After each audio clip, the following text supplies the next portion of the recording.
गुरु रूप प्यारी साध संगत जी, वाहिगुरु जी का खालसा वाहिगुरु जी की फतेह। प्रोफैसर पूरन सिंह जी दी एक अमोलक लिखत सिरलेख है चुप प्रीत दा शहनशाह व्यापारी।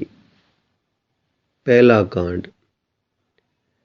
काबुल शहर अफगाना दा केंद्र, वसों दे चार चुगिरदे पहाड़, सजरी बर्फ पै के हुणे थमी है।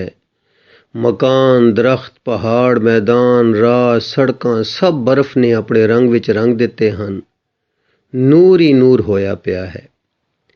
एक अफगान तीमी ते मर्द एक उच्चे पहलूदार मकान जेड़ा किसे वड्डे सौदागर दा लगदा है, विच जनाने अंदर एक बड़े करीने नाल सजे कमरे विच अग अगे बैठे गल्लां कर रहे सन।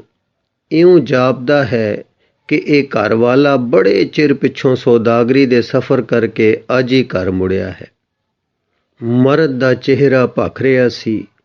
ਲੰਮੇ ਕੇਸ ਛੱਲੇ ਛੱਲੇ ਹੋ ਉਹਦੇ ਚੌੜੇ ਮੋਢਿਆਂ ਪਰ ਲਟਕ ਰਹੇ ਸਨ ਤੇ ਜਿਸ ਵੇਲੇ ਉਹ ਗੱਲਾਂ ਕਰਦਿਆਂ ਸਿਰ ਹਿਲਾਉਂਦਾ ਸੀ, ਉਹਦੇ ਸੋਹਣੇ ਕੇਸ ਹਿਲਦੇ ਸਨ।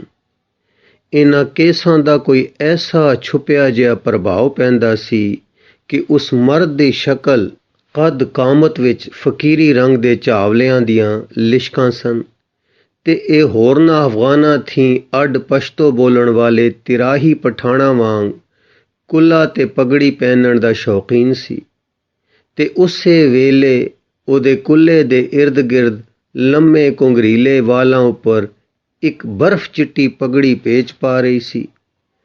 ਉਹਦਾ ਸਿਰ ਵੀ ਪਹਾੜ ਦੀ ਨਿੱਕੀ ਚੋਟੀ ਜਾਪਦਾ ਸੀ ਜਿੱਥੇ ਹੁਣ ਬਰਫ਼ ਪੈ ਕੇ ਹਟੀ ਹੈ। ਇਹ ਮਰਦ ਕਾਲੀਨ ਪਰ ਬੈਠਾ ਹੋਇਆ ਵੀ ਸਾਰੇ ਕਮਰੇ ਉੱਪਰ ਆਪਣੇ ਕੱਦ ਦੀ ਉਚਾਈ ਦਾ ਉੱਚਾਪਨ ਸੁੱਟ ਰਿਹਾ ਸੀ। 6.5 ਫੁੱਟ ਦੇ ਲਗਭਗ ਉਹਦਾ ਕੱਦ ਸੀ, ਪਰ ਮੁਟੇਰਾ ਤੇ ਠੁੱਲਾ ਹੋਣ ਕਰਕੇ ਉਹਦੀ ਲੰਮੀਅਤ ਅਸਲੇ ਥੀ ਕੁਝ ਘੱਟ ਜਾਪਦੀ ਸੀ। ਬਾਹਾਂ ਉਲਾਰ ਕੇ ਜਦੋਂ ਗੱਲਾਂ ਕਰਦਾ ਸੀ ਤਦ ਇੱਕ ਦੁਨੀਆ ਉਹਦੀ ਬਾਹਾਂ ਵਿੱਚ ਉਲਰਦੀ ਜਾਪਦੀ ਸੀ। ਗਰਾਂਡੀਲ ਕੜੀ ਵਰਗਾ ਜਵਾਨ ਆਪਣੇ ਜੁੱਸੇ ਦੇ ਬਲ ਵਿੱਚ ਤੁਲਿਆ ਹੋਇਆ ਸੀ। ਪ੍ਰਿਥਵੀ ਉੱਪਰ ਆਪਣਾ ਭਾਰ ਨਹੀਂ ਸੀ ਪਾਉਂਦਾ, ਆਪਣੇ ਉੱਪਰ ਪਾਉਣ ਵਾਲਾ ਜਣਾ ਸੀ। ਆਪ ਦੀ ਪੋਸ਼ਾਕ ਵੀ ਅਜੀਬ ਸੀ। ਗਲੇ ਵਿੱਚ ਖੁੰਭ ਚਿੱਟੀ ਊਨ ਦਾ ਲੰਮਾ ਚੋਗਾ, ਹੇਠ ਵੀ ਉਸ ਥੀ ਨਰਮ ਪਰ ਉਹੋ ਜਿਹੀ ਬਰਫ਼ ਚਿੱਟੀ ਊਨ ਦਾ ਕੁੜਤਾ, ਉਹ ਵੀ ਲੰਮਾ ਤੇ ਖੁੱਲਾ, ਖੁੱਲੀਆਂ ਬਾਹਾਂ ਵਾਲਾ, ਸਲਵਾਰ ਘੇਰੇਦਾਰ ਵੱਡੇ ਪਲਿਆਂ ਵਾਲੀ, ਚਿੱਟੀ ਊਨ ਦੀ ਠੇਠ ਕਾਬਲੀ ਸੀ ਤੇ ਕਾਲੀਨ ਪਰ ਬੈਠਿਆਂ ਇਉਂ ਵਿਛੀ ਸੀ ਜਿਵੇਂ ਚਿੱਟੇ ਸੰਗੇ ਮਰਮਰ ਦਾ ਲਹਿਰਦਾਰ ਸੋਹਣਾ ਆਪ ਦਾ ਰਾਜ ਸਿੰਘਾਸਣ ਹੈ ਜਿਸ ਪਰ ਆਪ ਬੈਠੇ ਬਿਰਾਜਮਾਨ ਹਨ। ਇਸ ਸੱਜਣ ਦਾ ਦਾੜਾ ਕਾਲਾ ਸਿਆਹ ਲੰਮਾ ਭਰਵਾਂ ਉਹਦੇ ਚੌੜੇ ਤੇ ਉੱਚੇ ਮੱਥੇ ਦੀਆਂ ਦੋਹਾਂ ਮਸੀਤ ਮਹਿਰਾਬਾਂ ਉੱਪਰ ਆਪ ਦੇ ਕੱਜਲ ਕਾਲੇ ਕਟੀਲੇ ਭਰਵੱਟੇ ਆਪੇ ਵਿੱਚ ਮਿਲ ਰਹੇ ਸਨ ਤੇ ਮਹਿਰਾਬ ਹੇਠ ਕਾਲੇ ਡੂੰਘੇ ਵਿਸ਼ਾਲ ਨੈਣ ਇੱਕ ਬਿਜਲੀ ਦੀ ਤਾਕਤ ਤੇ ਜੱਬੇ ਨਾਲ ਭਰੇ ਪਏ ਸਨ। ਵਿੱਚ ਲਾਲ ਡੋਰੇ ਸਨ, ਜੋਗੀ ਨੈਣ ਸਨ। ਉਸ ਜੋਗੀ ਦੇ ਨੈਣ ਕਟੋਰੇ ਬਾਜਾਂ ਵਾਂਗੂ ਲੈਂਦੇ ਡੋਰੇ ਉੱਪਰ ਨੂੰ ਖਿੱਚੇ ਹੋਏ ਆਮ ਅਫਗਾਨਾਂ ਵਾਂਗੂ ਬਾਹਰ ਉੱਡਣ ਵਾਲੇ ਪੰਖੇਰੂ ਨੈਣ ਨਹੀਂ ਸਨ, ਅੰਦਰ ਦੀ ਉਡਾਰੀ ਵਾਲੇ ਸਨ। ਕੁਛ ਅਦਮੀਟੀ ਮੁਦਰਾ ਨੈਣਾਂ ਦੀ ਸੀ, ਪਰ ਜੇ ਪੂਰੇ ਖੁੱਲ੍ਹ ਕੇ ਕਿਸੇ ਵੱਲ ਨਿਗਾਹ ਕਰਨ ਤਾਂ ਇਉਂ ਜਾਪਦਾ ਸੀ ਕਿ ਹੋਰਨਾਂ ਪਰ ਬਸ ਇੱਕ ਅਕਹਿ ਚੁੱਪ ਹੁਕਮ ਕਰਨ ਦੇ ਸਮਰੱਥ ਹਨ। ਇਹੋ ਜਿਹੇ ਫਟਕਾਉਣ ਵਾਲੇ ਨੈਣ ਕਿਸੀ ਦੇ ਹੁੰਦੇ ਹਨ। ਕਿਹਾ ਜਾਂਦਾ ਹੈ ਕਿ ਇਹੋ ਜਿਹੇ ਨੈਣਾਂ ਦੀ ਸੋਹਣਪ ਦੀ ਖਿੱਚ ਖਾ ਹਿਰਨਾਂ ਦੀ ਡਾਰ ਆਣ ਮੱਲੋ ਮੱਲੀ ਇੱਕ ਨਿਗਾਹ ਇਹਨਾਂ ਦੀ ਵਿੱਚ ਕੈਦ ਹੁੰਦੀ ਹੈ। ਇਹਨਾਂ ਨੈਣਾਂ ਦਾ ਕਾਲਾਪਨ ਵਿੱਚ ਕੁਛ ਅਕਹਿ ਜਾਦੂਵਨ ਸੀ। ਅਥਾਹ ਪਾਣੀਆਂ ਦੇ ਡੂੰਘੇ ਚਸ਼ਮਿਆਂ ਵਾਂਗ ਦਿਸਦੇ ਸਨ ਤੇ ਇੱਕ ਖਾਸ ਭੇਤ ਵਾਲੀ ਆਬਾ ਤੇ ਲਿਸ਼ਕ ਨਾਲ ਭਰੇ ਹੋਏ ਸਨ। ਆਪ ਦੇ ਕਪੋਲ ਬਰਫ਼ ਚਿੱਟੇ ਤੇ ਖਾਖਾਂ ਤੋਂ ਪੱਕੇ ਸਿਊਆਂ ਵਾਂਗ ਲਾਲੀਆਂ ਚੋਰੀਆਂ ਸਨ। ਸਾਰੇ ਚਿਹਰੇ ਦਾ ਮਿਲਵਾਂ ਪ੍ਰਭਾਵ ਤੀਖਣ ਬਲ ਵਾਲਾ, ਦੂਰਦਰਸ਼ੀ ਤੇ ਰਿਸ਼ੀਆਂ ਵਾਲਾ ਸੀ। ਮੱਥੇ ਦੀ ਚਮਕ ਵਿੱਚ ਕੋਈ ਦੱਬੇ ਜਵਾਹਰਾਤਾਂ ਦੀ ਛੁਪੀ ਦਮਕ ਸੀ। ਸਾਰੀ ਹਾਜ਼ਰੀ ਵਿੱਚ ਇੱਕ ਚੜ੍ਹੀ ਜਵਾਨੀ ਵਰਗਾ ਸਰੂਰ, ਸਰੀਰਕ ਬਲ ਦਾ ਉੱਚਾ ਸਰੂਰ ਤੇ ਉਸ ਵਿੱਚ ਇੱਕ ਘੁੱਗੀ ਵਰਗੀ ਰੂਹਾਨੀ ਜਿੰਦ ਦੀ ਅਕਹਿ ਉਡਾਰੀ ਸੀ। ਉਮਰ ਆਪ ਦੀ ਅਧਖੜ ਸੀ। ਕਾਲੇ ਨੈਣਾਂ ਵਿੱਚ ਕੋਈ ਬਿਜਲੀ ਲਿਸ਼ਕਦੀ ਸੀ। ਲੰਮੇ ਤੇ ਘਣੇ ਪਲਕਾਂ ਵਾਲੇ ਛੱਪਰ ਜਦ ਅਦਮੀਟੀਆਂ ਨੈਣਾਂ ਉੱਪਰ ਉੱਠਦੇ ਤੇ ਡਿੱਗਦੇ ਸਨ ਤਾਂ ਬਸ ਇੰਨੀ ਮਾਲੂਕ ਜਿਹੀ ਰਗੜ ਨਾਲ ਚਾਨਣੀ ਰੰਗ ਵਾਲੇ ਪ੍ਰਕਾਸ਼ ਦੇ ਉੱਡਦੇ ਟੁਕੜੇ ਬਿਜਲੀ ਦੀਆਂ ਨਿੱਕੀਆਂ ਚਮਕਾਂ ਵਾਂਗ ਆਪ ਮੁਹਾਰੇ ਢਹਿ ਢਹਿ ਪੈਂਦੇ ਸਨ। ਮਾਨੋ ਬੱਦਲਾਂ ਵਿੱਚੋਂ ਲਿਸ਼ਕਣ ਥੀ ਪਹਿਲਾਂ ਹੀ ਵਾਧੂ ਬਿਜਲੀਆਂ ਬਾਹਰ ਡੁੱਲ ਰਹੀਆਂ ਸਨ। ਆਪ ਦਾ ਆਮ ਪ੍ਰਚਲਿਤ ਨਾਮ ਸੈਯਦ ਨੂਰਉਦੀਨ ਸੀ। ਆਪ ਕਾਲੀਨਾ ਪੋਸਤੀਨਾ ਦੇ ਸੌਦਾਗਰ ਸਨ ਅਤੇ ਸਫ਼ਰ ਕਰਨਾ ਆਪ ਦਾ ਕੰਮ ਸੀ ਤੇ ਨਿਤ ਨਵਾਂ ਪੈਂਡਾ, ਨਿਤ ਨਵੇਂ ਲੋਕ, ਨਿਤ ਨਵਾਂ ਪਾਣੀ, ਨਿਤ ਨਵੇਂ ਮੁਲਕ ਤੇ ਰਾਤ ਨੂੰ ਤਾਰਿਆਂ ਦੇ ਦਰਸ਼ਨ, ਰਾਹ ਦੇ ਬਿਰਛਾਂ ਦੀਆਂ ਦੋਸਤੀਆਂ, ਨਵੇਂ ਮੁਲਕਾਂ ਦੀਆਂ ਬੰਦਿਆਂ ਨਾਲ ਵਣਜ, ਦਰਸ਼ਨ ਦੀਦਾਰੇ, ਖਿਣਕ ਪਿਆਰਾਂ ਦੇ ਵਲਵਲੇ, ਉਹਨਾਂ ਲੋਕਾਂ ਨਾਲ ਗੱਲਾਂ ਜਿਨ੍ਹਾਂ ਦੀ ਬੋਲੀ ਨਹੀਂ ਆਉਂਦੀ, ਬਿਮਾਰ ਪਿਆਂ ਤੇ ਉਹਨਾਂ ਦੀਆਂ ਮਿਹਰਬਾਨੀਆਂ, ਸ਼ਫਾਕਤਾਂ, ਪਰਉਪਕਾਰ, ਹਮਦਰਦੀ ਦੀਆਂ ਰੂਹ ਲੋਹਾਂ, ਇਹ ਸਭ ਆਪ ਦੇ ਹਿੱਸੇ ਸਨ ਤੇ ਇਹਦੀ ਜ਼ਿੰਦਗੀ ਦੇ ਸਾਹਮਣੇ ਹਿੰਦੁਸਤਾਨ ਵਾਲੇ ਇੱਕ ਥਾਂ ਦੇ ਕੈਦ ਬੰਦਿਆਂ ਦੇ ਸਾਧਨ, ਸੰਨਿਆਸ, ਵੈਰਾਗੀ, ਤਿਆਗ ਆਦਿ ਫੁੱਟੀ ਕੋਡੀ ਦਾ ਮੁੱਲ ਨਹੀਂ ਪਾ ਸਕਦੇ ਸਨ। ਜੋ ਅੰਦਰੋਂ ਰੂਹ ਦੀ ਗ਼ਜ਼ਾ ਪਹੁੰਚਾਉਣ ਦੇ ਉਹ ਆਹਰ ਸਮਝੇ ਜਾਣ। ਨੂਰਉਦੀਨ ਇਨਸਾਨੀ ਨੇਕੀ ਦਾ ਮਹਿਰਮ ਸੀ। ਇਨਸਾਨ ਵਿੱਚ ਉਹਦਾ ਈਮਾਨ ਸੀ ਤੇ ਇਹਨਾਂ ਸਫ਼ਰਾਂ ਦੇ ਤਜਰਬੇ ਨਾਲ ਉਹਦਾ ਈਮਾਨ ਅਟੁੱਟ ਹੋ ਚੁੱਕਾ ਸੀ। ਨੂਰਉਦੀਨ ਨਾ ਕਦੀ ਰੋਜ਼ਾ, ਨਾ ਕਦੀ ਨਮਾਜ਼, ਕੁਛ ਵੀ ਸ਼ਰੀਅਤ ਦਾ ਕੰਮ ਨਹੀਂ ਕਰਦਾ ਸੀ। ਉਹ ਸ਼ਾਖ ਸ਼ਾਖ ਤੇ ਬਹਿ ਕੇ ਆਪਣੇ ਅੰਦਰ ਦਾ ਗੀਤ ਕਦੀ ਕਦੀ ਭਰੇ ਆਵਾਜ਼ ਗਾਉਣ ਦਾ ਆਦੀ ਸੀ। ਲੋਕੀ ਉਹਨੂੰ ਫਕੀਰ ਤਾਬਿਆ ਮੁਸਲਮਾਨ ਜਾਣ ਕੇ ਕਦੀ ਕੁਛ ਨਹੀਂ ਕਹਿੰਦੇ ਸਨ ਤੇ ਉਹਦੀ ਸੂਰਤ ਥੀ ਵੀ ਕੁਝ ਭੈ ਖਾਂਦੇ ਸਨ। ਉਹਦੀ ਪਾਸ ਬੈਠੀ ਮਿੱਠੀ ਤੀਵੀਂ ਇਉਂ ਜਾਪਦੀ ਸੀ ਕਿ ਸਾਰੀ ਦੁਨੀਆ ਵਿੱਚ ਉਹਦੀ ਜੋੜੀ ਦੀ ਉਹ ਜ਼ਨਾਨੀ ਰੱਬ ਨੇ ਚੁਣ ਕੇ ਉਹਦੇ ਨਾਲ ਲਿਆ ਰੱਖੀ ਸੀ। ਜੋੜੀ ਵਾਹ ਸੀ। ਤੀਵੀਂ ਪ੍ਰਿਭਜੋਤ ਹੀਰੇ ਦੀ ਕਣੀ ਵਾਂਗ ਚਮਕਦੀ ਸੀ। ਲੰਮੀ, ਪਤਲੀ, ਨਾਜ਼ੁਕ ਫੁੱਲ ਵਰਗੀ ਪਰ ਬਲਵਾਨ, ਆਪੇ ਵਿੱਚ ਤੁੱਲੀ ਨਾਰ ਸੀ। ਆਪਣੇ ਮਰਦ ਥੀ ਲੰਮੀ ਨਹੀਂ ਸੀ ਪਰ ਤੀਵੀਂ ਹੋਣ ਕਰਕੇ ਰੱਤਾ ਕੋ ਲਮੇਰੀ ਲੱਗਦੀ ਸੀ। ਦੋਹਾਂ ਨੂੰ ਇੰਨਾ ਬਲਵਾਨ ਤੇ ਰੂਪਵਾਨ ਦੇਖ ਕੇ ਦਿਲ ਰੱਜ ਜਾਂਦਾ ਸੀ। ਉਸ ਸ਼ਾਮ ਖਾਸ ਕਰਕੇ ਉਹਦਾ ਰੂਪ ਖਿੜਿਆ ਹੋਇਆ ਸੀ। ਘਰ ਵਾਲੇ ਦੇ ਚਿਰਾਂ ਪਿੱਛੋਂ ਮੁੜ ਆਉਣ ਦੀ ਖੁਸ਼ੀ ਨੇ ਦਿਲ ਖਿਚਵਾਂ ਰੰਗ ਚੜ੍ਹਾ ਦਿੱਤਾ ਸੀ। ਉਹਦੀ ਪੋਸ਼ਾਕ ਅਸਮਾਨੀ ਰੰਗ ਦੀ ਸੀ ਪਰ ਚਾਨਣੇ ਵਿੱਚ ਕਾਲੀ ਹੀ ਦਿਸਦੀ ਸੀ। ਪੱਲੇਦਾਰ ਸੁੱਥਣ ਤੇ ਲੰਮੀ ਕੁੜਤੀ ਜਿਹੜੀ ਲਾਲ ਰੇਸ਼ਮ ਦੇ ਡੋਰੇ ਨਾਲ ਬਾਹਾਂ, ਛਾਤੀਆਂ ਤੇ ਵੱਖੀਆਂ ਵਾਲੀਆਂ ਥਾਵਾਂ ਤੇ ਬੜੀ ਸੋਹਣੀ ਕੱਢੀ ਹੋਈ ਸੀ। ਚਿਹਰਾ ਸਵਾਣੀ ਦਾ ਚੰਨ ਵਰਗਾ ਪਰ ਕੁਝ ਲੰਮੇਰਾ, ਨੱਕ ਲੰਮਾ ਤੇ ਪਤਲਾ, ਪਰ ਉਹਦੇ ਰੂਪ ਦੀ ਸਾਰੀ ਕੀਮਤ ਨੈਣਾਂ ਵਿੱਚ ਸੀ। ਨੈਣ ਸਵਾਣੀ ਦੇ ਉਹ ਸਨ ਜਿਨ੍ਹਾਂ ਅੱਗੇ ਉਸ ਸੋਹਣੇ ਮਰਦ ਦੇ ਮਿਕਨਾਤੀਸੀ ਨੈਣ ਦੋ ਬਿਸਮਲ ਪਰਿੰਦਿਆਂ ਵਾਂਗ ਫੜਕ ਪੈਂਦੇ ਸਨ, ਜਿਹੜੇ ਆਪਣਾ ਸਾਰਾ ਬਲ ਉਹਦੀ ਇੱਕ ਨਿਰਬਲ ਹਸਤੀ ਨਜ਼ਰ ਉੱਪਰੋਂ ਲੱਖ ਵੇਰੀ ਵਾਰਨ ਨੂੰ ਬੇਚੈਨ ਹੋ ਜਾਂਦੇ ਸਨ। ਅੱਜ 2 ਸਾਲਾਂ ਬਾਅਦ ਪੀਆ ਘਰ ਆਇਆ ਸੀ। 2 ਸਾਲ ਤਾਂ ਉਹ ਸੋਹਣੀ ਤੀਵੀਂ ਕੁਝ ਵੈਰਾਗਣ ਵਾਂਗ ਰਹੀ ਸੀ ਤੇ ਉਹਨੂੰ ਬਿਲਕੁਲ ਪਤਾ ਨਹੀਂ ਸੀ ਕਿ ਅੱਜ ਘਰ ਵਾਲੇ ਨੇ ਆਉਣਾ ਹੈ। ਪਰ ਸਹਿਜ ਸੁਭਾਅ ਪਿਆਰ ਦੀ ਖਿੱਚ ਵਿੱਚ ਇੱਕ ਅੰਤਰਯਾਮਤਾ ਸਰਬਿਅਕਤਾ ਹੁੰਦੀ ਹੈ। ਠੀਕ ਉਸ ਦਿਨ ਸਵੇਰ ਸਾਰੀ ਸੁਆਣੀ ਚਾਹ ਵਿੱਚ ਸੀ।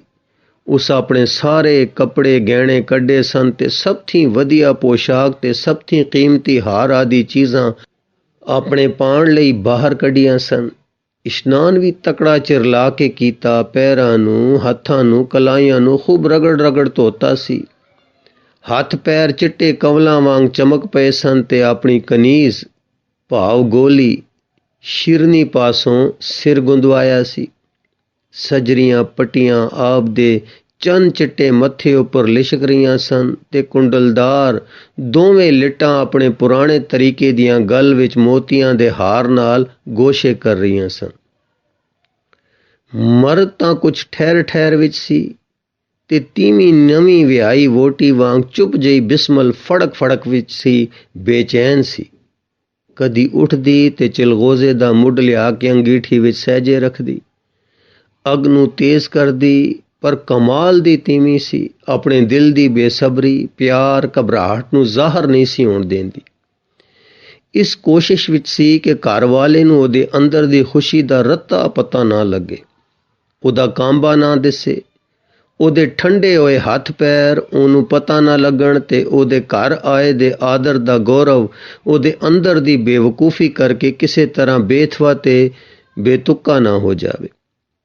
ਜੀ ਆਇਆਂ ਨੂੰ ਕਰਨਾ ਤਾਂ ਇੱਕ ਉਹ ਅਦਬ ਹੈ ਤੇ ਐਸਾ ਮਿੱਠਾ ਤੇ ਸੁੱਚਾ ਹੈ ਕਿ ਜਿਸ ਦਾ ਨੇਮ ਤਾਂ ਪ੍ਰੇਮ ਵੀ ਵਸ ਲੱਗੇ ਤੋੜਨਾ ਨਹੀਂ ਚਾਹੁੰਦਾ।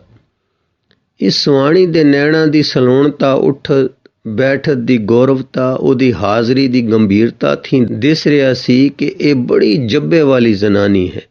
ਜੇ ਤਖਤ ਨਹੀਂ ਮਿਲਿਆ ਤਦ ਇਹ ਆਪਣੇ ਰੂਪ ਨਾਲ ਹਰ ਫਰਸ਼ ਨੂੰ ਤਖਤ ਬਣਾ ਸਕਦੀ ਹੈ। ਘਰ ਸਾਰਾ ਉਹਦੇ ਅਦਬ ਤੇ ਇੱਕ ਸੁਰੀਲੇ ਕਾਂਬੇ ਜਿਹੇ ਵਿੱਚ ਸੀ। ਸਹਿਮ ਸੀ ਪਰ ਸੁੱਚਾ, ਬੇਅਦਬੀ ਜਿਹੜਾ ਕਦੀ ਨਹੀਂ ਸੀ ਕਰ ਸਕਦਾ, ਪਰ ਲਾਡ ਸਦਾ ਕਰ ਸਕਦਾ ਸੀ। ਸਭ ਕਾਮਿਆਂ ਨੂੰ ਪਤਾ ਸੀ ਕਿ ਉਹਨਾਂ ਦੀ ਸੁਆਣੀ ਸ਼ਾਹਦਿਲ ਮਲਕਾ ਹੈ, ਉਹਨਾਂ ਦੀ ਮਾਂ ਹੈ, ਭੈਣ ਹੈ। ਉਹਦੀ ਦਿਲ ਦਰਿਆਈ ਵਿੱਚ ਕਿਸੇ ਨੂੰ ਵੀ ਰੀਣਕ ਸ਼ੱਕ ਨਹੀਂ ਸੀ ਤੇ ਸਭ ਚਾਕਰਾਂ ਨੂੰ ਪਤਾ ਸੀ ਕਿ ਉਹਨਾਂ ਦੇ ਸੰਕਲਪ ਪੂਰਨ ਕਰਨ ਵਾਲੀ ਦੇਵੀ ਹੈ।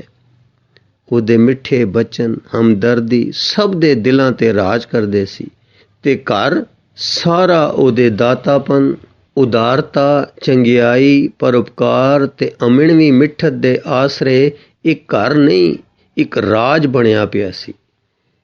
ਇਸ ਸਵਾਣੀ ਦੇ ਹੱਥ ਵਿੱਚ ਗੰਗਾ ਵਗਦੀ ਸੀ। ਇੱਥੇ ਕਮਾਈ ਦੌਲਤ ਹੜ ਵਾਂਗ ਵਗਦੀ ਸੀ। ਇਹਦਾ ਹੜ ਕਦੀ ਨਹੀਂ ਸੋਚਦਾ ਸੀ ਕਿ ਮੈਂ ਕਿੱਥੇ ਜਾ ਰਿਹਾ ਹਾਂ, ਵਗਣਾ, ਹੜ ਹੋਣਾ ਬਸ ਸੁਆਣੀ ਦੇ ਦਿਲ ਦੀ ਪੂਰਨਤਾ ਸੀ। ਗੱਲ ਕਰਦੇ ਉਸ ਵੇਲੇ ਸ਼ੀਰਨੀ, ਇੱਕ ਨਿਹਾਇਤ ਖੂਬਸੂਰਤ ਨੌਕਰਾਣੀ ਜਿਹਦੇ ਬਸਤਰ ਬੜੇ ਚੰਗੇ ਤੇ ਸੋਹਣੇ ਹਨ, ਉਸ ਕਮਰੇ ਅੰਦਰ ਆਈ। ਉਸ ਵੱਲ ਸੁਆਣੀ ਨੇ ਅੱਖ ਉਠਾ ਕੇ ਵੀ ਨਹੀਂ ਤੱਕਿਆ, ਪਰ ਉਹਦੇ ਭਰਵੱਟੇ ਉੱਪਰ ਇੱਕ ਮਾੜੀ ਜੀ ਗੁੰਝਲ ਪਈ ਜਿਹੜੀ ਠੀਕ ਉਸ ਖਿਣ ਅੰਗੀਠੀ ਦੀ ਅੱਗ ਦੇ ਭਬਾਕੇ ਨਾਲ ਰੋਸ਼ਨ ਹੋਈ ਤੇ ਨੌਕਰਾਣੀ ਨੂੰ ਦਿਸ ਪਈ। ਉਹ ਉਹਨਾਂ ਹੀ ਪੈਰਾਂ ਤੇ ਬੇਖੜਾਕ ਬਿੱਲੀ ਵਾਂਗ ਵਾਪਸ ਹੋ ਗਈ। ਦੰਪਤੀ ਦੀ ਸੌਂੜਪ ਉਹਨਾਂ ਦੇ ਆਪਣੇ ਇੱਕ ਦੂਜੇ ਲਈ ਤਾਂ ਸਾਧਾਰਨ ਸੀ, ਪਰ ਇਹ ਬਾਜਾਂ ਦਾ ਉਡਾਰੂ ਜੋੜਾ ਮਨੁੱਖੀ ਸੌਂੜਪ ਦੇ ਪਾਰਖੂਆਂ ਲਈ ਵਾਹਿਗੁਰੂ ਦੀ ਇੱਕ ਅਦਭੁਤ ਰਚਨਾ ਦਾ ਨਜ਼ਾਰਾ ਸੀ, ਇੱਕ ਦਰਸ਼ਨ ਸੀ।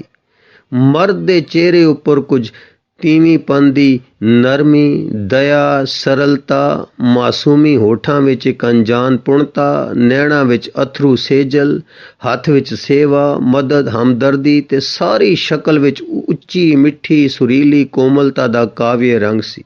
ਇੰਨਾ ਵਹਿਸ਼ੀ ਬਲ ਵਾਲਾ ਹੋ ਕੇ ਉਹ ਸਾਧੂ ਸੁਭਾਅ, ਨਰਮ ਤੇ ਕੋਮਲ ਚਿੱਤ ਵਾਲਾ ਪੁਰਖ ਸੀ ਤੇ ਤੀਵੀਂ ਵਿੱਚ ਅਕਹਿ ਜਿਹਾ ਸੋਹਣਾ ਦਿਲ ਚੁਭਵਾਂ ਮਰਦਉਪਨ ਜਿਹੜਾ ਅੱਗੇ ਵੱਧ ਆਪਾਂ ਜਨਾਣ ਵਾਲਾ ਇੱਕ ਇਰਾਦੇ ਦਾ ਬਲ ਜਿਹਾ, ਇੱਕ ਚਮਕਦਾ ਜਿਹਾ ਡਾਢਪੁਣਾ ਸੀ ਜਿਹੜਾ ਕਿਸੇ ਬਨਾਵਟੀ ਸਾਧਨ ਦੁਆਰਾ ਪ੍ਰਾਪਤ ਆਜਜ਼ੀ ਨਾਲ ਛੁਪਾਇਆ ਛੁਪ ਨਹੀਂ ਸੀ ਕਦਾਚਿਤ ਸਕਦਾ।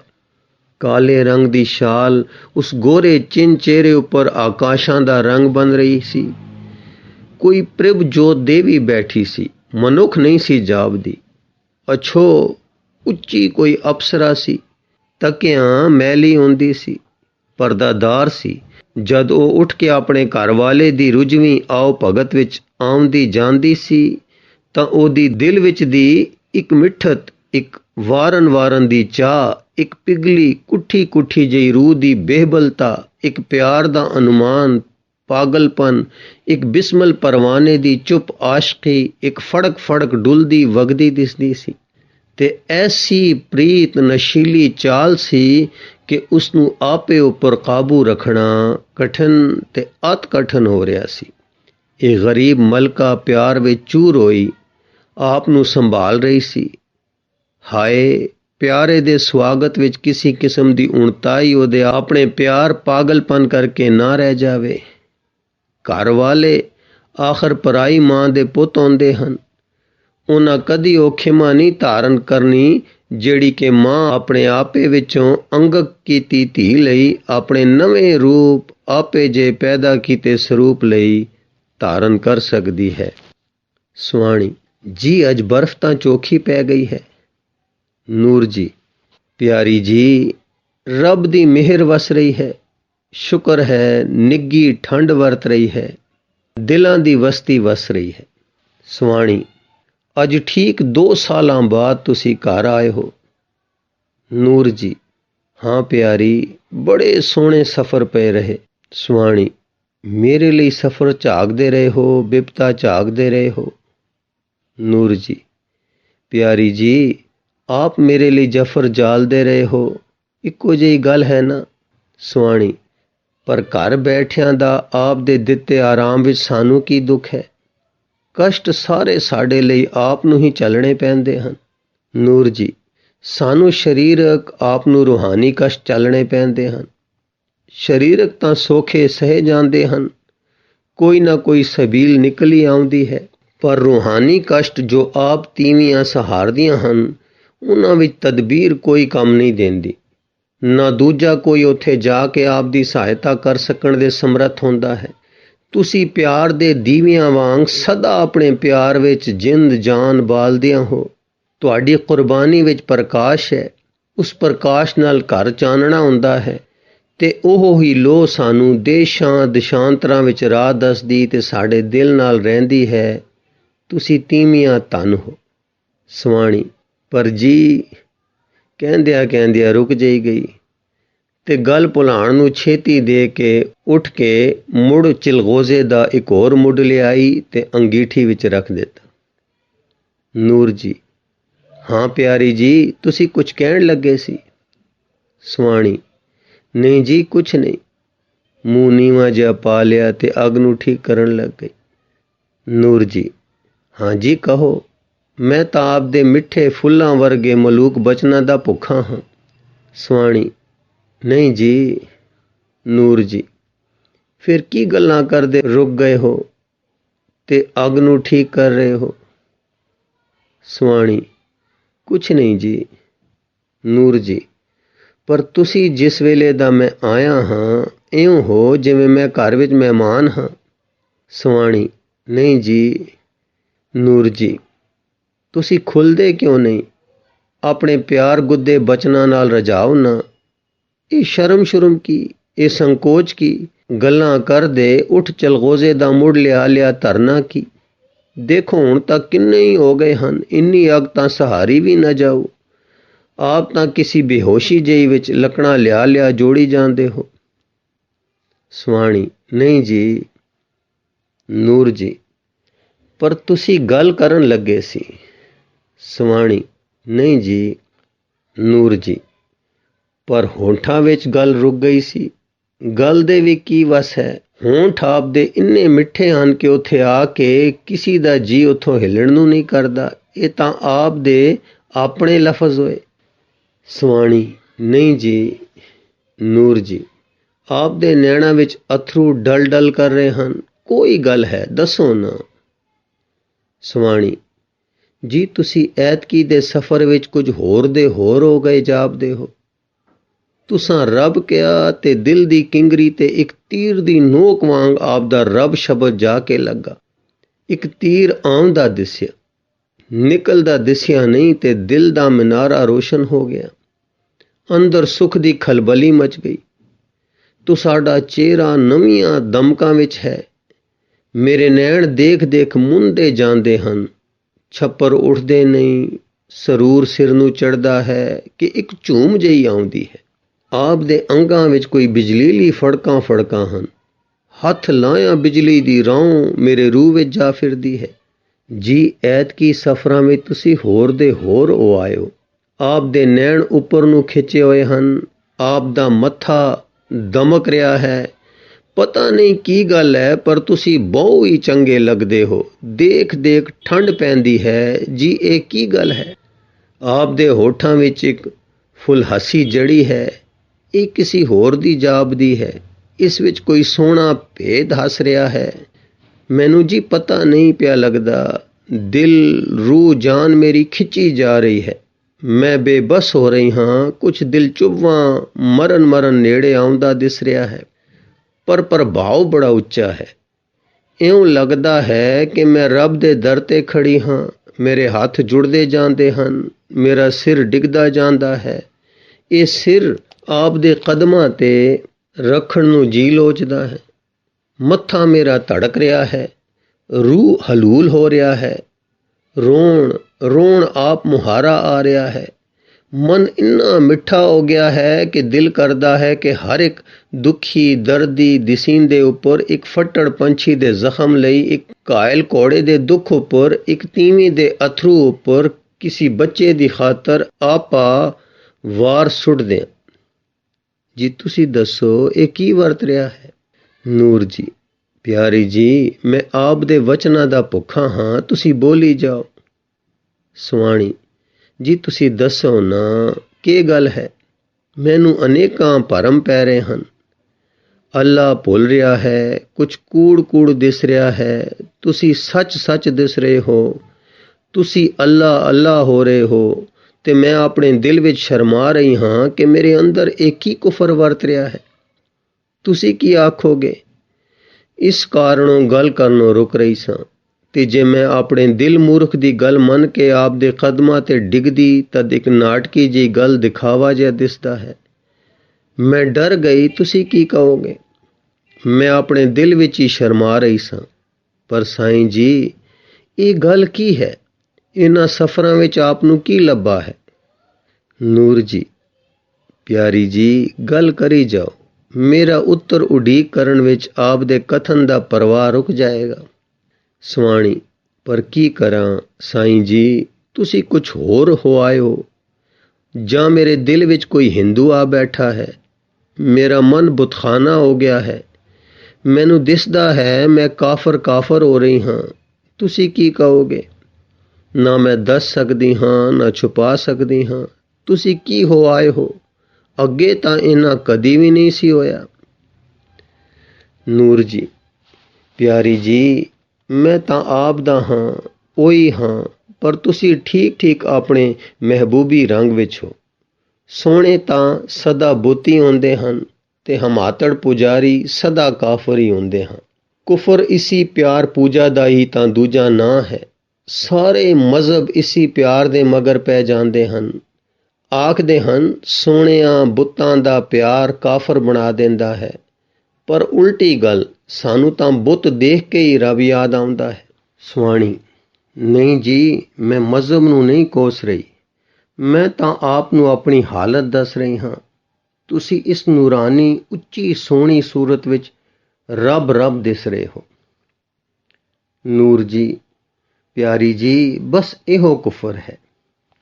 ਸੁਆਣੀ, ਨਹੀਂ ਜੀ, ਮੈਂ ਤਾਂ ਤੁਹਾਡੇ ਪਿੱਛੇ ਸਦਾ ਨਮਾਜ਼ ਰੋਜ਼ੇ ਵਿੱਚ ਰਹੀ ਹਾਂ। ਅੱਲਾ ਦਾ ਨਾਮ ਵੀ ਤਸਬੀਹ ਨਾਲ ਬਾਰ ਲੈਂਦੀ ਰਹੀ ਹਾਂ। ਪਰ ਅੱਜ ਆਪ ਦੇ ਦਰਸ਼ਨਾਂ ਨਾਲ ਮੇਰਾ ਪੁਰਾਣਾ ਈਮਾਨ ਕੁਝ ਥਿੜਕ ਗਿਆ ਹੈ। ਮੈਨੂੰ ਤਾਂ ਇਸੇ ਗੱਲ ਦਾ ਪਤਾ ਨਹੀਂ ਪਿਆ ਲੱਗਦਾ। ਤੁਸੀਂ ਦੱਸੋ ਨਾ। ਨੂਰ ਜੀ, ਪਿਆਰੀ ਜੀ, ਤੁਸੀਂ ਘਾਬਰੋ ਨਹੀਂ। ਮੈਂ ਤਾਂ ਮੁੜ ਥੀ ਵਿਆਹ ਥੀ ਪਹਿਲਾਂ ਦਾ ਕੁਝ ਦਹਿਰੀਆ ਹਾਂ। ਆਪ ਨੂੰ ਦੇਖਣਾ, ਪਿਆਰ ਕਰਨਾ ਮੇਰਾ ਇਸਲਾਮ ਹੈ। ਆਪ ਨੂੰ ਪਤਾ ਹੀ ਹੈ ਕਿ ਮੈਂ ਆਪ ਦੇ ਮੂੰਹ ਦੀਵੇ ਦਾ ਪਤੰਗ ਹਾਂ। ਕਈ ਵਾਰ ਮੋਇਆ, ਕਈ ਵਾਰ ਜੀਵਿਆ, ਤੇ ਮੈਂ ਜੀਂਦਾ ਆਪ ਦੇ ਰੂਪ ਤੇ ਹਾਂ। ਮੈਂ ਪਲਦਾ ਆਪ ਦੇ ਪਿਆਰ ਤੇ ਹਾਂ, ਤੇ ਮੈਂ ਸਦਾ ਆਪ ਦੇ ਸਦਕੇ ਹਾਂ। ਤੇ ਤੁਸੀਂ ਸਦਾ ਨਮਾਜ਼ ਰੋਜ਼ਾ ਗੁਜ਼ਾਰਦੇ ਹੋ, ਕੁਰਾਨ ਸ਼ਰੀਫ ਰੋਜ਼ ਪੜ੍ਹਦੇ ਹੋ। ਮੈਂ ਆਪ ਨੂੰ ਸਦਾ ਕਹਿੰਦਾ ਹੁੰਦਾ ਹਾਂ ਕਿ ਇਹ ਕੀ ਜਫਰ ਜਾਲਦੇ ਹੋ। ਜੇ ਇਸ ਯਤਨ ਨਾਲ ਕੁਝ ਬਣਨਾ ਹੁੰਦਾ ਤਾਂ ਲੱਖਾਂ ਹਾਫਿਜ਼ ਦੁਨੀਆ ਵਿੱਚ ਵਿਚਰਦੇ ਹਨ। ਇੱਕ ਦਾ ਚਿਹਰਾ ਆਪ ਵਰਗਾ ਰੱਬ ਦਾ ਬਖਸ਼ਿਆ ਹੋਇਆ ਹੁੰਦਾ। ਗੱਲ ਤਾਂ ਕੁਝ ਹੋਰ ਸੀ, ਹੋਰ ਦੀ ਹੋਰ ਹੋ ਚੁੱਕੀ ਹੈ। ਪਰ ਤੁਸਾਂ ਕਦੀ ਸਾਡੀ ਗਰੀਬਾਂ ਦੀ ਗੱਲ ਨਾ ਮੰਨੀ। ਧਰਤੀ ਮੁਸਲਮਾਨਾਂ ਦੀ ਹੋਈ, ਤੂੰ ਪਰਾਈ ਧੀ ਹੋਈ। ਭਾਈ ਡਰ ਕੇ ਚੁੱਪੀ ਕਰ ਰਹੀਦਾ ਸੀ ਕਿ ਮਜ਼ਹਬ ਬੁਰੀ ਬਲਾ ਹੈ, ਜੋ ਤੀਵੀਂ ਆਪਣੀ ਦੀ ਹਮਦਰਦੀ ਨੂੰ ਵੀ ਖੋ ਲੈਂਦਾ ਹੈ। ਕਿਸੇ ਵਿੱਚ ਸੱਚੀ ਹਮਦਰਦੀ ਇਸ਼ਕ ਪਾਣੀ ਹੈ, ਹਮਦਰਦੀ ਪਾਉਣ ਵਾਲਾ ਤਾਂ ਕੋਈ ਹੋਰ ਹੈ, ਜਿਸ ਨੇ ਹੈਵਾਨ ਮਾਂ ਦੇ ਦਿਲ ਵਿੱਚ ਆਪਣੇ ਬੱਚੇ ਲਈ ਦਰਦ ਪਾਇਆ ਹੈ। ਕੁਸ਼ਟੀ ਮਾਂ ਆਪਣੇ ਬੱਚੇ ਨੂੰ ਗਲ ਲਾ ਕੇ ਚੁੰਮਦੀ ਹੈ, ਉੱਪਰ ਆਸਮਾਨਾਂ ਵੱਲ ਤੱਕਦੀ ਹੈ, ਰਸ ਨਾਲ ਭਰਦੀ ਹੈ, ਸ਼ੁਕਰ ਕਰਦੀ ਹੈ। ਗਾਂ ਵੱਛਾ ਚੜ੍ਹਦੀ ਹੈ, ਸ਼ੇਰਨੀ ਦੁੱਧ ਪਿਆਲਦੀ ਹੈ। ਉਹ ਕੋਈ ਹੈ ਜਿਸ ਨੇ ਇਨਸਾਨ ਦੇ ਦਿਲ ਵਿੱਚ ਵੀ ਦਰਦ ਪਾਇਆ ਹੈ ਤੇ ਅੱਖਾਂ ਵਿੱਚ ਮਿੱਤਰਤਾ ਦੀ ਅੰਮ੍ਰਿਤ ਭਰੀ ਬੂੰਦ ਰੱਖੀ ਹੈ ਤੇ ਅੰਗਾਂ ਵਿੱਚ ਇੱਕ ਦੂਜੇ ਦੀ ਮਦਦ ਕਰਨ ਦਾ ਸਾਹਸ ਭਰ ਦਿੱਤਾ ਹੈ। ਪਿਆਰੀ ਜੀ, ਉਹ ਅਦਾ ਮੁਸਲਮਾਨਾਂ ਵੀ ਆਪ ਦੀ, ਇਹ ਅਦਾ ਕਾਫਿਰਾਨਾ ਵੀ ਆਪ ਦੀ। ਮੈਨੂੰ ਤਾਂ ਚਾਹੇ ਤੁਸੀਂ ਕਿਸੇ ਖਿਆਲ ਵਿੱਚ ਹੋਵੋ ਪਿਆਰੇ ਲੱਗਦੇ ਹੋ, ਮੈਂ ਕਰਾਂ ਕੀ? ਮੇਰੀ ਜਿੰਦ ਜਾਨ ਪ੍ਰਾਣ ਜੋ ਆਪ ਦਾ ਰੂਪ ਹੋਇਆ। ਤੁਸੀਂ ਮੇਰੀ ਹਮੇਸ਼ਾ ਦੀ ਈਦ ਦਾ ਚੰਨ ਹੋ। ਮੈਂ ਤਾਂ ਗਰੀਬ ਜਿਹਾ ਨਿੱਕੇ ਜਿਹੇ ਦਿਲ ਵਾਲਾ ਮਾੜਾ ਜਿਹਾ ਬੰਦਾ ਹਾਂ। ਵੱਡੇ ਵੱਡੇ ਲੋਕਾਂ ਨੂੰ ਵੱਡੇ ਵੱਡੇ ਠੁੱਲੇ ਉੱਚੇ ਲੰਮੇ ਖੁਦਾ ਚਾਹੀਏ। ਸੁਆਣੀ, ਨਹੀਂ ਜੀ, ਮੇਰਾ ਇਹ ਮਤਲਬ ਨਹੀਂ ਸੀ। ਮੈਂ ਤਾਂ ਹੋਰ ਗੱਲ ਪਈ ਪੁੱਛਦੀ ਹਾਂ। ਨੂਰ ਜੀ, ਦੱਸੋ। ਸੁਆਣੀ, ਨਹੀਂ ਜੀ, ਤੁਸੀਂ ਜਲਾਲੀ ਡਾਢਪੁਣਾ ਕਿੱਥੇ ਗਵਾਏ ਹੋ? ਆਪ ਦੇ ਨੈਣਾਂ ਵਿੱਚ ਅਥਰੂ ਸੇਜਲ ਕਈ ਹੈ। ਆਪ ਨਾਲ ਛੂ ਕੇ ਇੱਕ ਮਿਕਨਾਤੀਸੀ ਰੌਂ ਕਿਹੜੀ ਛਿੜ ਜਾਂਦੀ ਹੈ। ਇਹ ਚੁੱਪ ਕੇ ਹੀ ਗਾਉਂਦੀ ਹੈ, ਇਹ ਨਿਸਲਤਾ ਕੇ ਹੀ ਆਉਂਦੀ ਹੈ। ਮੈਨੂੰ ਤਾਂ ਆਪ ਦਾ ਉਹ ਕੜਾਪਨ ਆਪ ਦਾ ਗਹਿਣਾ ਲੱਗਦਾ ਸੀ। ਹੁਣ ਤੁਸੀਂ ਬੁੱਟੇ ਬੁੱਟੇ ਲੱਗਦੇ ਹੋ, ਪਰ ਗਰੀਬ ਸਾਦਗੀ ਵਿੱਚ ਵੀ ਬਿਨ ਗਹਿਣੇ ਕਿਸੇ ਹੋਰ ਸ਼ੋਭਾ ਵਿੱਚ ਹੋ। ਕੁਛ ਤਿਆਗੀ ਤਿਆਗੀ ਜਾਪਦੇ ਹੋ। ਇੱਕ ਅਥਾਹ ਉਦਾਸੀ ਆਪ ਵਿੱਚ ਸਮਾਈ ਹੈ। ਆਪ ਘਰ ਵਿੱਚ ਮੇਰੇ ਪਾਸ ਬੈਠੇ ਹੋ, ਪਰ ਮਨ ਕਿਸੇ ਆਲੀਸ਼ਾਨ ਉਦਾਸੀ ਵਿੱਚ ਝੂਮ ਰਿਹਾ ਹੈ। ਮੇਰੇ ਦਿਲ ਵਿੱਚ ਇਹ ਖੋ ਖੋ ਪੈ ਰਹੀ ਹੈ। ਨੂਰ ਜੀ, ਪਿਆਰੀ ਜੀ, ਆਪ ਦੇ ਪਿਆਰ ਦੀ ਬੇਬਲ ਤਾਪ ਨੂੰ ਟਪਲਾ ਦੇ ਰਹੀ ਹੈ। ਮੈਂ ਤਾਂ ਐਤਕੀ ਦੇ ਸਫ਼ਰ ਵਿੱਚ ਕਈ ਸ਼ਹਿਰਾਂ ਗਰਾਵਾਂ ਬਿਆਬਾਨਾਂ ਦੇ ਤੇ ਪਰਬਤਾਂ ਜੰਗਲਾਂ ਦੇ ਪਾਣੀ ਪੀ ਪੀ ਜਵਾਨ ਗੱਭਰੂ ਆਇਆ ਹਾਂ। ਮੈਂ ਤਾਂ ਸਮਝਿਆ ਸੀ ਕਿ ਤੁਸੀਂ ਮੈਨੂੰ ਦੇਖ ਕੇ ਹੈਰਾਨ ਹੋਵੋਗੇ ਕਿ ਇੱਕ ਅਧਖੜ ਖੁੱਸੇ ਟੁੱਟੇ ਆਦਮੀ ਵਿੱਚ ਮੁੜ ਕਿੰਨਾ ਬਾਲਪਨ ਆ ਗਿਆ ਹੈ। ਮੇਰਾ ਜੀ ਹੁਣ ਕਰਦਾ ਹੈ ਮੁੜ ਬਾਲਾਂ ਨਾਲ ਗੀਟੇ ਤੇ ਖੋੜ ਤੇ ਕਾਲਚੇ ਖੇਡਾਂ ਤੇ ਠੀਕ ਜਿਨ੍ਹਾਂ ਸ਼ਹਿਰਾਂ ਵਿੱਚੋਂ ਦੀ ਮੈਂ ਆਇਆ ਹਾਂ, ਉੱਥੇ ਮੇਰੇ ਦੋਸਤ ਯਾਰ ਸਭ ਬਾਲ ਹੀ ਬਣੇ ਹਨ। ਸੁਆਣੀ, ਪਰ ਜੀ, ਇਹ ਰੰਗ ਨਿਰੇ ਪਾਣੀਆਂ ਨਾਲ ਨਹੀਂ ਚੜ੍ਹਦੇ। ਨਾ ਇਹ ਖੇੜੇ, ਨਾ ਇਹ ਆਲੀਸ਼ਾਨ ਉਦਾਸੀ, ਨਾ ਇਹ ਗ੍ਰਹਿਣ ਵਿੱਚ ਘਰ ਵਿੱਚ ਬੈਠੇ ਜੰਗਲਾਂ ਦੀ ਇਕਾਂਤ ਖੁਸ਼ੀ ਦੇ ਖੇਡ। ਇਹ ਤਾਂ ਕੋਈ ਗੂੜ ਰੰਗ ਹਨ। ਦੱਸੋ ਨਾ ਕੀ ਹੋਇਆ? ਇਹ ਭੇਦ ਵਾਲੀ ਗੱਲ ਕੀ ਹੈ? ਨੂਰ ਜੀ, ਪਿਆਰੀ ਜੀ, ਆਪ ਨੂੰ ਅੱਜ ਕੀ ਹੋਇਆ ਹੈ? ਆਪ ਨੂੰ ਮੈਂ ਕਿਉਂ ਓਪਰਾ ਓਪਰਾ ਦਿਸਦਾ ਹਾਂ? ਆਪ ਦੇ ਦਿਲ ਵਿੱਚ ਤਾਂ ਖੁਸ਼ੀ ਭਰਨੀ ਸੀ। ਤੁਸੀਂ ਮੈਨੂੰ ਆਪਣਾ ਨਾ ਜਾਣ ਕੇ ਪਿਆਰ ਦੀ ਥਾਂ ਮੇਰੀ ਪੂਜਾ ਕਰਨ ਲੱਗ ਗਏ। ਮੈਨੂੰ ਬੰਦੇ ਦੀ ਥਾਂ ਖੁਦਾ ਬਣਾ ਛੱਡਿਆ। ਆਪ ਦਾ ਪੂਜਾ ਕਰਨਾ ਦੱਸਦਾ ਹੈ ਕਿ ਆਪ ਦੇ ਰੋਜ਼ੇ ਨਮਾਜ਼ ਵਾਲੇ ਸ਼ਰਈ ਸੁਭਾਅ ਨੇ ਆਪ ਦੇ ਪਿਆਰ ਨੂੰ ਇਹ ਸ਼ਕਲ ਦੇ ਦਿੱਤੀ ਹੈ। ਪੂਜਾ ਕਰਨ ਵਾਲਾ ਤਾਂ ਭਾਵੇਂ ਮੁਰਾਦ ਜ਼ਰੂਰ ਪਾਊ, ਪਰ ਜਿਨ੍ਹਾਂ ਨੂੰ ਪਿਆਰ ਮਿਲਦਾ ਸੀ ਉਹ ਪੂਜਾ ਥੀ ਤੰਗ ਪੈਂਦੇ ਹਨ। ਪਿਆਰ ਵਿੱਚ ਰੂਹ ਤੇ ਦਿਲ ਦੀ ਸਹਿਜ ਸੁਭਾਵਤਾ ਹੁੰਦੀ ਹੈ।